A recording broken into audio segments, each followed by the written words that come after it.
Hey everybody, it is Kellen Nitro for Nitromaniac TV's Wrestling Unlimited coming at you with another by request, request.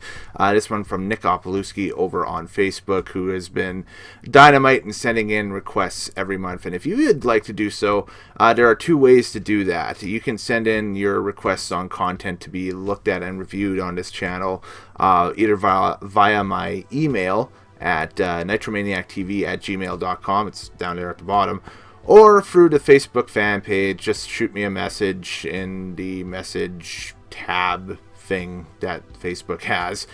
I guess the third way, too, would be float me a line on Twitter at Kellen Nitro, and we'll see if we can fit it in. I know that this request had been sent to me earlier in the month, and unfortunately, due to the busyness of the current situation that I'm in and the current situation we're all in right now, I'm just getting around to it at the end of the month right now. But I'll try my best to get it in for you. How's that? So yes, much like a rock barreling through a McDonald's window, we have our content for the month here. It is the Ken Patera Story on the WWE Network, the award-winning WWE Network, even though I'm not sure what awards those are. But if you look up the Wikipedia entry, it's quite lengthy. This is a rare one for me because I remember seeing the VHS copy of this video in all of the video stores growing up, and of course just thinking, why the heck, the stuff that I seen on Patera basically was WrestleMania 4 and maybe a little bit of Survivor Series. That's it. And he kind of came across as more of a jobber at that time, and I was like, why the heck did they do a profile on this guy when he had like so many other people on the roster that were way better and way stronger and better and just great talents? And you do some research on the individual, and you actually find out that he had a pretty well-established athletics career and amateur athletics career.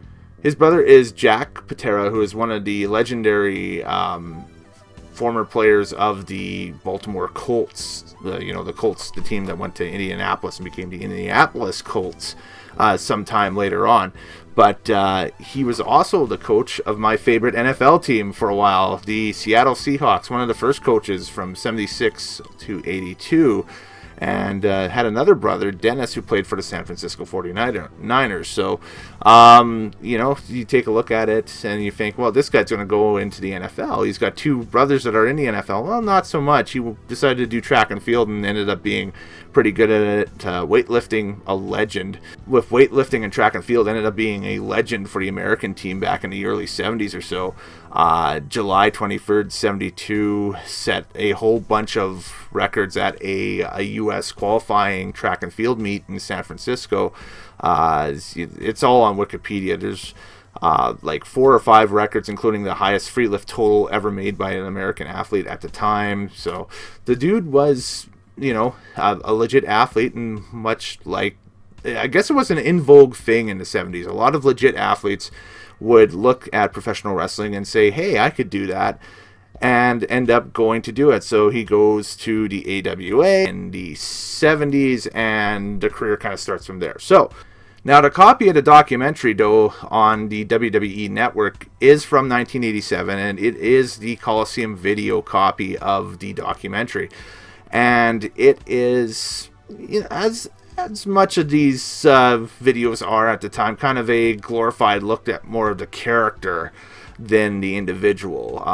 There is some talk, about his Olympic career and his prowess and everything, but not a whole lot. It's kind of more along the lines of kind of narrowing in on his WWF prowess in the 80s. Starting with a Intercontinental title match, actually from 1981 at MSG. But, it's kind of interesting to begin with. The tape opens with not your usual host. You don't see Mean Gene Okerlund. You don't see Vince McMahon at all. It's Craig DeGeorge, who was brand new at the company as a commentator at the time, along with Johnny Valiant, Johnny V, as his color commentator.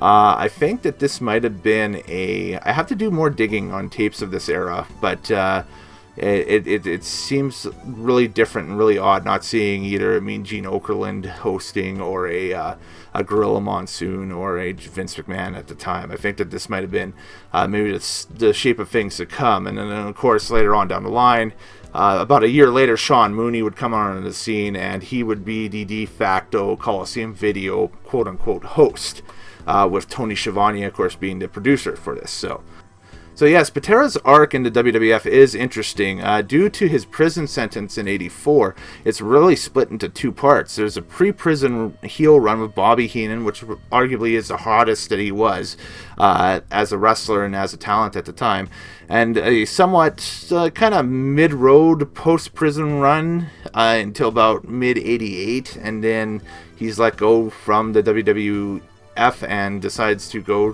back to I think he ends up in the AWA. He goes and wrestles with Herb Abrams, basically in that whole post WWF 80s run, where if you weren't with the WWF, you were either Free Places, WCW, or the startup wannabe WWF promotions that were trying to cash in on the popularity of wrestling at the time. And that's about it. The territories are basically gone with the exception of maybe one or two at the time.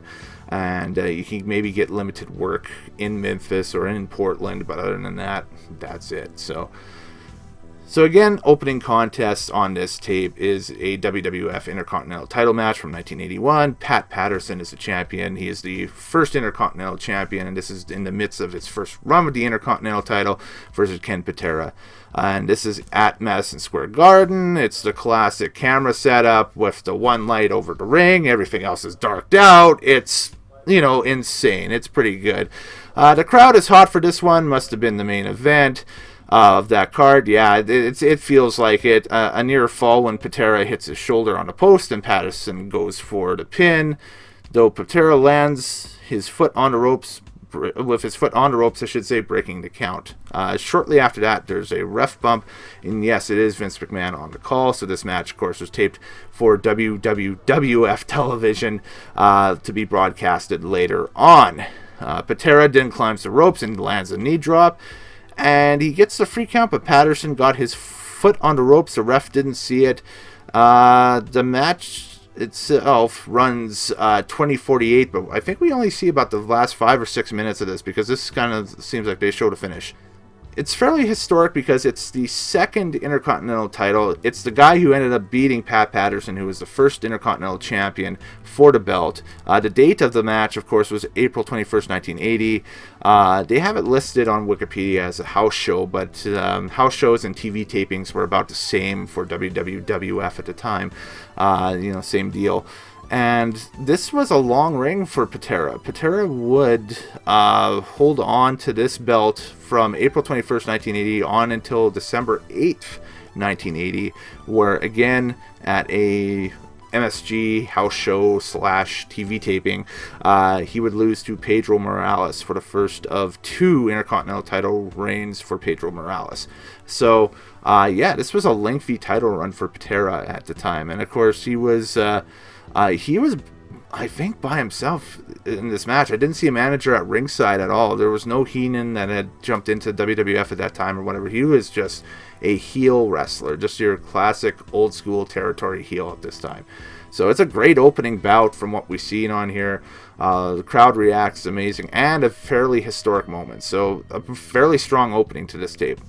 We then transition to Tuesday Night Titans of April of 1985, where Bobby Heenan and Ken Patera are Vince's guests.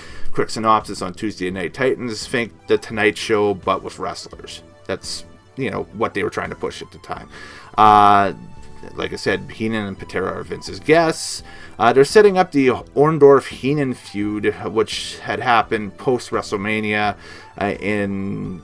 the way that Orndorff felt like he was scorned by not only Heenan, but Piper and Cowboy Orton by being made basically the GOAT of the loss to Mr. T and Hogan in the main event, and, had sided with the face side of that equation, and basically you'd have tag matches with for months on the main event on these house show cards would have Orndorff and Hogan take on Piper and just either Bob Orton or Piper and John Studd to fit in the Bobby Heenan angle on this. And of course, this is after Mr. Wonderful fires Bobby Heenan. So of course this is all set up here. Then we get a squash match during the middle of this thing. It's Ken Patera versus Ronnie D, who's a enhancement job guy from the Northeast. Jesse Ventura and Jack Reynolds, everybody on the call, swinging full Nelson in a 1-2-3. That was Patera's finisher. Match maybe itself 3 or 4 minutes. Didn't even bother timing it. The post-match, we get another swinging full Nelson on Ronnie D with, actually, Heenan's at ringside just kind of egging him on. This is just to make Patera look like a bad man. So, and then we cut to a Gene Okerlund report on how Patera ended up in prison. This was a huge story at the time. And if you're not aware of it, here is the quote right from Wikipedia. This is right from the Wikipedia article on Ken Patera. So it says, on April 6, 1984, Patera was denied service after hours at a McDonald's restaurant in Waukesha, Wisconsin, prompting the angry wrestler to throw a rock through a window of the building. And it says in parentheses, Patera claims that a former employee threw the rock, but he received the blame. He and fellow AWA heel Masa Saito later assaulted the police officers sent to arrest Patera at the hotel where they were sharing a room. And now, 16 months later, the party that felt that they were wronged by this decided to press charges, and at which point Patera was in the WWF. He was sentenced right away to 2 years in prison, like straight up, just sent right to jail. Do not pass go, do not collect $200, you're gone. It was a huge story at the time. It might even be in the upcoming years a subject of the Dark Side of the Ring documentary if the parties ever sign off on it. Just because it was news at the time that shocked pro wrestling and pro wrestling fans at the time, and it still remains kind of an interesting quirk of the 1980s. I would love to see a Dark Side of the Ring episode on that. I think that the whole story isn't obviously isn't shown here. It kind of glosses over it, honestly, in this documentary here that they produced for Coliseum Video. There's a little post-amble where Patera kind of admits his mistakes and says he's coming back with vengeance, and these were these return vignettes that played on WWF television and said that Bobby Heenan's the reason why he's in jail, and they tried to make a spin and angle out of it. So anyways, in the wacky and weird world of WWF television of the late 80s, it's 87. Ken Patera is back in the WWF. His first match back in the WWF is on this tape. It's against Hercules Hernandez, who was under Bobby Heenan's tutelage at the time.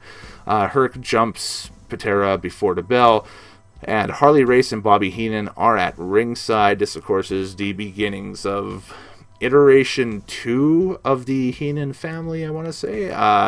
There were so many different, I think he had like 4 or 5 versions of it until finally, striking it with Ric Flair and Mr. Perfect in 91 and 92. So there's just so many variations. It's kind of like Jimmy Hart's family or first family in Memphis and then over in WWF. People are swapped in and out all the time. So finish of this one was Patera breaks Hercules' bear hug and slaps one on his own on him. The match is thrown out, though, as Harley Race jumps in the ring and attacks Patera. And Patera looks like he doesn't have a friend in the world until Billy Jack Haynes hits the ring for the save. And, of course, this was off of the WrestleMania 3 match with Haynes and Hercules Hernandez. So, of course, Billy Jack will come out and help a face out at this point. And Patera wins via DQ. This is a big pop. This had to have been either the semi-main or the main event of this television taping, or at least something that was fairly hyped, because the crowd 100% behind Patera this entire time. We then jump to another kind of jobber squash match on this tape where we got Ken Patera versus Jimmy Jack Funk. Jimmy Jack Funk, of course, is Jesse Barr, the famous Barr wrestling family out of Portland. Match is short as Patera hits the backbreaker submission for the win, and of course Patera in his early days would wrestle in Portland, so he was very familiar with the Barr family. So Jesse, Art, all those folks out there, so obviously wanted to give the kid a little bit of some shine to make him look credible, especially on a big stage like WWF. And it is one of the better matches on this card, on this tape, I should say, not this card, on this tape. But it, again, we only see about 4 or 5 minutes of it because it's a classic squash match from the era. Next match, Ken Patera takes on Frankie Lane. This is another kind of enhancement match for Patera. The debate between Greg DeGeorge at the beginning and Johnny V at the beginning of this match is insane. It's rambling by Johnny B, but it's like one of those rambling things where it almost sounds like a politician getting out of a debate by just saying some innate junk so much that you're kind of just sitting there like, what, really? That's crazy. While this match is ongoing, we see the full Heenan family huddled up in the entranceway. There's an incredible backbreaker body slam maneuver by Patera for the victory, and then the troops move out. So we have Harley Race, King Kong Bundy, Hercules, and Paul Mr. Wonderful Orndorff, who had made up with Bobby Heenan at this time, and they are, this is the Orndorff who's feuding with Hulk Hogan era. So this is, they all surround the ring, and it's a 4-on-1 beatdown a good 10 years before the NWO made it in vogue. And Patera is laid out, left, just lying in the ring. And then Heenan takes the belt off and just starts whipping him. His pants belt just starts whipping him again, like an old school heel move. And like we've seen recently, in AEW with basically anybody who wrestles Cody, takes off his weight belt and just starts whipping him. So at this point, we then transition to a Snake's Pit segment. This, of course, was a talk show that Jake the Snake Roberts had for a while, about 1987 in WWF. The most infamous segment of those is the one that I think just recently resurfaced. If it hasn't, it may soon, or it has on a DVD set at some time. But it is the Snake's Pit with Hulk Hogan that actually made the in-house crowd turn on Hogan and boo Hogan in 1987 and cheer Jake the Snake, with how strong Jake was cutting his promo and kind of, talking down to Hogan. And of course that didn't make air because they didn't want Hogan turning heel at that time or any negative influence on Hogan, so they just cut that. But it has surfaced, I think, a couple of times on some DVD sets in the past that WWE has put out, like in the past 10 or 15 years or so. So anyway, with this particular Snake's Pit segment, Jake the Snake's guest is Bobby Heenan. Heenan introduces his family, and he says that the family is at strength and will rule professional wrestling. And then a quick transition to Ken Patera versus the Honky Tonk Man. And this match is advertised as a former Intercontinental Champion versus a future Intercontinental Champion, as this was taped mere weeks before Honky would beat Ricky Steamboat for the Intercontinental title and go on his all-time greatest Intercontinental Champion run of the late 80s. So this is from Madison Square Garden. Like I said, Johnny V and Craig DeGeorge on the call, overdubbing the original call of Gorilla Monsoon and Lord Alfred Hayes. Anyways, after a few atomic drops, Honky Tonk Man and Jimmy Hart escape the ring and decide to vacate a bit. And then, as soon as they jump back in, Hart hits Patera with the megaphone as Patera has locked in the bear hug on the Honky Tonk Man. So a DQ victory for Patera. Patera, though, hulks up and slaps a bear hug on both Honky Tonk Man and Jimmy Hart to a huge MSG pop, one of the loudest pops on this tape. And this sets up the main event of the tape, or quote, the main event of this entire documentary. Ken Patera and Hulk Hogan versus Harley Race and Hercules. Craig DeGeorge and Dick Graham on the call. I believe this is from the Philly Spectrum. It is in 87. Heenan tries to get the crowd to bow to the King prior to the match. DeGeorge jokes that the mic isn't even working. I kind of laughed at that. This is kind of cool. Patera and Hogan walk to the ring with the Olympic Games theme, and it's not censored on the network at all. Pretty neat. So instead of playing Real American, which was Hulk Hogan's theme at the time, they decided just to play that Olympic Games fanfare that they play every Olympic Games opening ceremony when the torch is making its way to the Olympic Stadium, and Patera is leading out Hulk Hogan, and it's a huge pop. I think he was fairly over with the Philly crowd, so that's why you'd see some live events where Hogan would be the first person you'd see out of the tunnel, followed by his tag partner if he's in a tag main event. Or in some markets, you'd have this, where Patera would be the first guy out, and he was really over with the Philadelphia crowd at the time, and then Hogan right behind, who is over anywhere. And, basically the guy behind is acting as hype man for the guy in front. So it's, quite the interesting dynamic if you watch a series of house shows from this era. You get different entrances, different kind of ways that they're working the crowd, because they're still in the mentality that every city is different. Not like today, where I think the mentality is, a crowd is a crowd no matter where you go. Back then, Philly had different characteristics than New York, that had different characteristics than Chicago, that had different characteristics than LA, etc., etc. So huge pop for Patera when he tags in. Hogan tags in and the heels build some heat. Hercules attempts to snag the submission win on Hogan with the bear hug, but no dice as Hogan hulks up. And of course the finish is Hogan has to go on top and win. So the finish is Hogan's big boot, leg drop, and double clothesline on Race for the 1-2-3 and a fade to black. And I should mention too, Hogan not in the red and yellow here, but in the white and blue, as well as Patera with his American themed Olympic type gear. So most like a blue signalant with USA and the Olympic rings and that stuff. And yeah, this tape just fades to black. We don't even get credits on it. There was not the classic Coliseum video opening on this on the network at all. This just cut right into the program, and that's it. I think the runtime on this entire tape is only like an hour 4, so it's one of the shorter Coliseum video compilations you will see. Yeah, I thought that it kind of drug on and on and on. It was padded out with a lot of enhancement matches, so I'll give it a rating of 6 out of 10.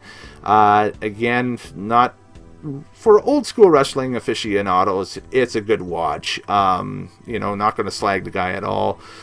He has made some appearances recently, well, as recent as about 10 years ago. On August 12, 2011, he did a Juggalo Championship Wrestling Legends and Icons event facing Bob Backlund in the match. I can't imagine how bad that was for a 2011 match between Ken Patera and Bob Backlund, two guys that are let's just say that hey, they are golden oldies, we'll put it that way. Had another brush with the law. Well, not really a brush with the law, but he was involved in that big lawsuit in 2016 that had a bunch of former WWE, WWF wrestlers suing WWE for alleging that wrestlers incurred traumatic brain injuries during their tenure, and that the company concealed risks of injury. And in September 2018, it was dismissed, so they didn't get any money off of that or anything. But that's the last we've seen or heard from Ken, as many people have wondered where he is now. He is, according to, again, the Wikipedia article that I'm looking at here, retired and living in Portland. Currently age 77. So, anyways, later days, happy wrestling watching. We'll see you next time on Nitromaniac TV's Wrestling Unlimited. I'm Kellen Nitro. And yeah, if you got another request for something I should take a look at on the network, or basically any streaming service, just let me know, and we'll post it up here on the network if and when I get some time. It's been kind of a crazy month, so we'll catch you next time on the channel. Take it easy. See ya.